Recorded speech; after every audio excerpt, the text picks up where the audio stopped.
हे बघा, आता ना संक्रांत झाली हे तर तुम्हाला माहीतच आहे. संक्रांत झाल्यानंतर रथसप्तमीपर्यंत हळदी कुंकू प्रत्येकाच्या घरी केलं जातं. समारंभ हळदी कुंकवाचा, मग तो छोटा असो अगर मोठा असो. त्यासाठी सर्वात आधी तीळ आणि गूळ किंवा तीळ, शेंगदाणे आणि गूळ, तीळ, शेंगदाणे आणि खोबरं अशा वेगवेगळ्या प्रकारच्या ह्या बर्फ्या तयार केल्या जातात किंवा लाडू तयार केले जातात. त्यासाठीनं पाक तयार केला जातो. नवं शिकणारे जे असतात त्यांना पाकाचा खूप प्रश्न पडतो. एकदा पाक जर घट्ट झाला तर ते खूप कडक होतात किंवा वडी पडतच नाही. मऊ झाला तर ते वडी धरतच नाही. असे वेगवेगळे प्रश्न तयार होतात. तर त्यासाठी बघा, तुम्हाला मी ही जी रेसिपी दाखवलेली आहे हिच्यामध्ये पाक करायची गरज नाही आणि जे नवीन शिकणारे असतील ना त्यांनासुद्धा जमतील अशा ह्या अगदी साध्या सिंपल सोप्या ह्या वड्या कशा तयार करायच्या त्या मी तुम्हाला या व्हिडिओमध्ये दाखवलेलं आहे. अवधूत चिंतन श्री गुरुदेव दत्त, श्री स्वामी समर्थ. मी मंदाकिनी पाटील. माझ्या होममेड रेसिपीमध्ये तुमचं खूप खूप स्वागत. आजचा दिवस तुम्हाला सुख समाधानाचा, शांततेचा, उत्कर्षाचा जावो ही स्वामी समर्थ महाराजांच्या चरणी प्रार्थना. बघा, आता रथसप्तमीपर्यंत, संक्रांतपासून तर रथसप्तमीपर्यंत हळदी कुंकू करण्याची प्रत्येकाच्या घरी आपल्या परंपरेनुसार पद्धत आहे. त्यासाठी ना प्रत्येकाच्या घरी तिळाचे लाडू केले जातात, शेंगदाण्याची बर्फी केली जाते. तीळ आणि शेंगदाणे एकत्र, खोबरं याची बर्फी केली जाते. तर बघा, त्यासाठी पाक केला जातो. तर तो पाक कसा, एक तर कच्चाच राहतो किंवा पक्काच होतो. त्यामुळे लाडू पण जमत नाही किंवा जमले तर पक्का पाक झाला तर तो लाडू कडक होतो, बर्फी पण कडक होतो. तर बिना पाक न करता बर्फी कशी तयार करायची अगदी मऊसूद, ती रेसिपी मी तुम्हाला या व्हिडिओमध्ये सांगितलेली आहे. तर चला तर मग बघू आपण रेसिपीला सुरुवात करू. धन्यवाद. मी तुम्हाला हे बघा, हे कशी तयार केली ते तुम्हाला मी या व्हिडिओमध्ये दाखवते. हे बघा, अशी मऊसूद आणि एक सुद्धा बर्फीचं तुकडं पडत नाही अशी ही छान अशी ही बर्फी तयार केली जाते. मी तुम्हाला काढून दाखवते सगळ्या. हे बघा,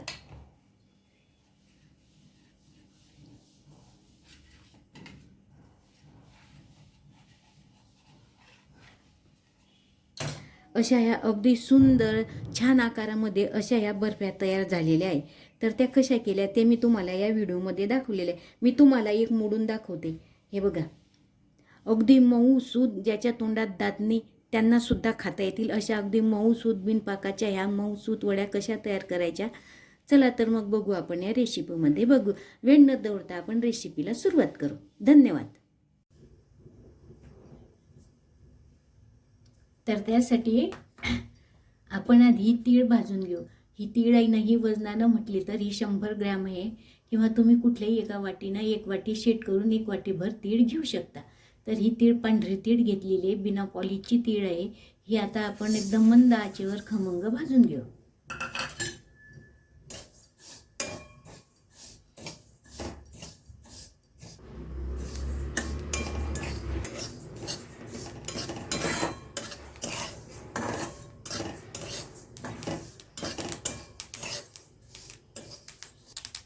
हे बघा, आपली आता ही तीळ चांगली भाजली गेलेली आहे. तीळ भाजली म्हणजे असा तिचा तळतळ आवाज येतो. तळतळ आवाज आला म्हटला म्हणजे तीळ आपली भाजली गेली असं समजायचं. गॅस बंद करायचा आणि ही तीळ आहे ना एका प्लेटमध्ये काढून घ्यायची. हे बघा, अशी ही एका प्लेटमध्ये काढून घेतली. ही तीळ आता एकदम थंड व्हायला ठेवून द्यायची. तीळ ही मिक्सरमधून काढताना अगदी गार होऊ द्यायची, तेव्हाच मिक्सरमधून काढायची. आपली तीळ गार होते तोपर्यंत आपण त्याच वाटीने 100 ग्रॅम ही शेंगदाणे भाजून घेऊ. आपण शेंगदाणे भाजताना शेंगदाण्याचे लाडू करायचे असले किंवा शेंगदाण्याचं कूट करून ठेवायचं असलं तर काय करायचं, त्यावर थोडं पाण्याचा शिपका द्यायचा म्हणजे ते अगदी खमंग असे भाजले जातात आणि त्याची साल पण लवकर सुटते. आता हे तीळ आणि शेंगदाणे हे ना आपण मिक्सरमधून बारीक करून घेऊ. एकदम बारीक पण करायचे नाही आणि जाडसर पण ठेवायचं, असं मीडियम कूट करून घेऊ आपण. हे बघा, बघू शकता असं हे तिळीचं कूट आणि हे शेंगदाण्याचं कूट असं करून घेतलं आहे. मी तुम्हाला जोडून दाखवते. हे बघा, असं इतपत जाडसर करायचं. हे बारीक कूट केल्यानंतर एका ताटाला असं आधी तूप लावून घ्यायचं थोडं, असं अगदी चारी बाजूनं असं पसरून घ्यायचं. ते गॅसवर कढई ठेवायची. कढईमध्ये 1 चमचाभर तूप घालायचं.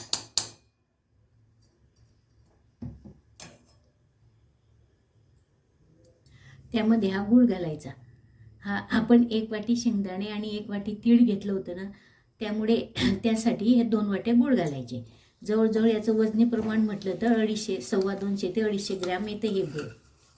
हा किसून घालायचा.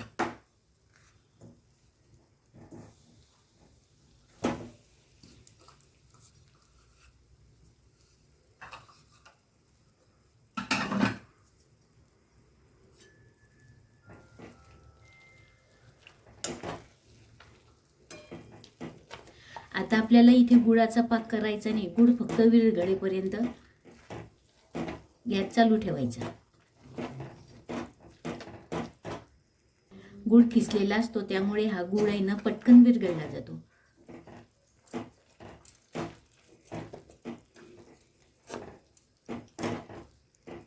हा सेंद्रिय गुळ आहे त्यामुळे याचा कलर थोडा लालसर काढतो. हे बघू शकता आपला गूळ चांगला विरघळून गेलेला आहे. हे आजूबाजूने छोटे छोटे बबल्स आले तर असं समजायचं आपला गूळ पूर्ण विरघळला आहे. या स्टेपला गूळ विरघळल्यानंतर यामध्ये आपण हे तिळीचं कूट केलेलं आहे ना, शेंगदाणे तिळचे कूट, ते टाकून द्यायचं.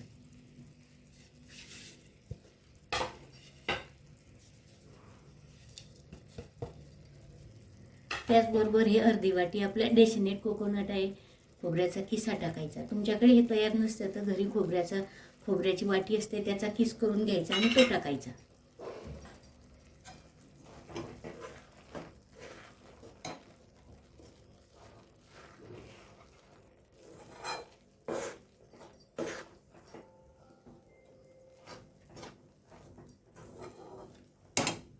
मिक्स झाल्यानंतर यामध्ये सुंठ पावडर घालायची.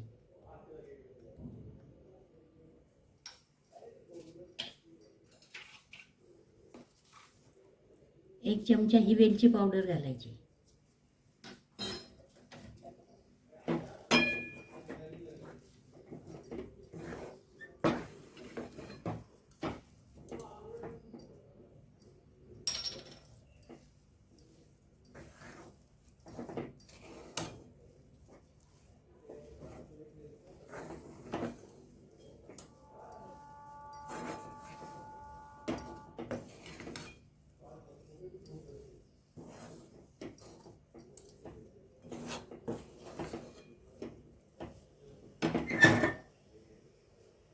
चांगलं सारण मिक्स झाल्यानंतर एका ताटात काढून घ्यायचं आहे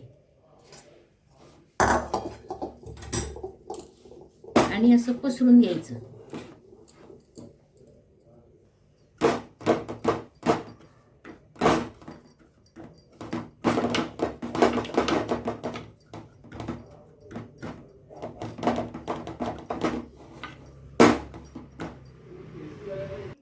गार झाल्यानंतर हे बघा आता हे छान गार झाले. हे गार झाल्यानंतर याच्या आपल्याला हव्या त्या आकाराच्या वड्या पाडून घ्यायच्या.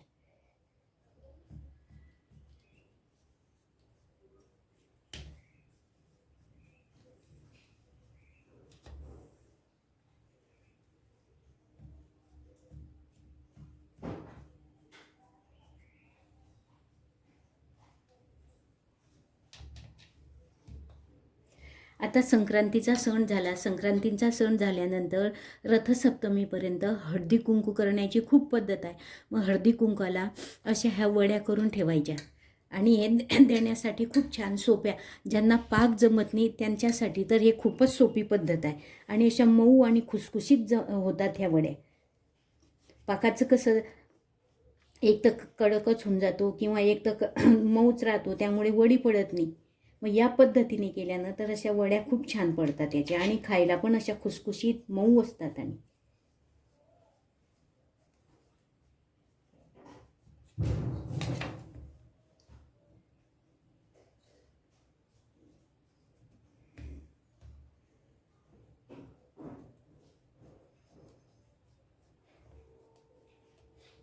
अशा सर्व वड्या पाडून घ्यायच्या.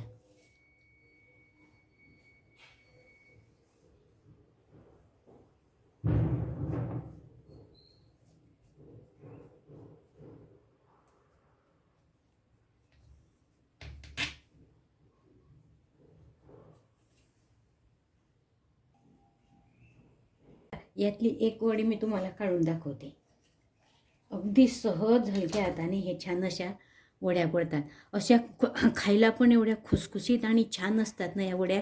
मी तुम्हाला एक मोडून दाखवते. हे बघा, एकदम ज्याच्या तोंडामध्ये दात नाही ते सुद्धा खाऊ शकतील अशा मऊ सूत खुसखुशीत अशा ह्या बिना पाकाच्या वड्या, ह्या तीळ आणि शेंगदाणे याच्या ह्या वड्या अशा तयार होतात. अशा आपल्या ह्या तीळ आणि शेंगदाणे आणि खोबऱ्याचा खीस मिक्स करून अशा ह्या वड्या तयार झालेल्या आहे. बघा, तुम्हाला माझा हा व्हिडिओ कसा वाटलास तर मला कमेंटमध्ये कळवा. आणि आता हे बघा, हे हळदी कुंकवाचे दिवस आहे, त्यामुळे तर ह्या तीळ गुळाच्या ह्या वड्या तर हमखास प्रत्येकाच्या घरी केलेल्या असतातच आणि केल्या जातातच. पण त्या काही पाकाच्या करतात, काही अशा बिना पाकाच्या करतात. पण ह्या बिना पाकाच्या वड्या आहे ना, ह्या एकदम खुसखुशीत मऊ आणि छान सुंदर अशा तयार होतात. बघा, रेसिपी ही अगदी साधी सिंपल मी तुमच्यासमोर अगदी घरच्या साहित्यामध्ये शेअर केलेली आहे. तुम्हाला माझी ही रेसिपी आवडल्यास लाईक करा, शेअर करा, सबस्क्राईब करा आणि शेजारचं बेल आयकनचं बटन दाबा. म्हणजे मी असेच नवीन व्हिडिओ अपलोड केले म्हणजे सर्वात आधी तुम्हाला दिसतील. आणि तुम्ही जर माझ्या चॅनलवर असाल आणि तुम्हाला माझी ही रेसिपी आवडल्यास एक लाईक करायला विसरू नका. धन्यवाद. श्री स्वामी समर्थ. भेटू मग आपण पुढच्या अशाच चटपटीत झणझणीत मऊसूद रेसिपीसाठी पुढच्या रेसिपीमध्ये. धन्यवाद.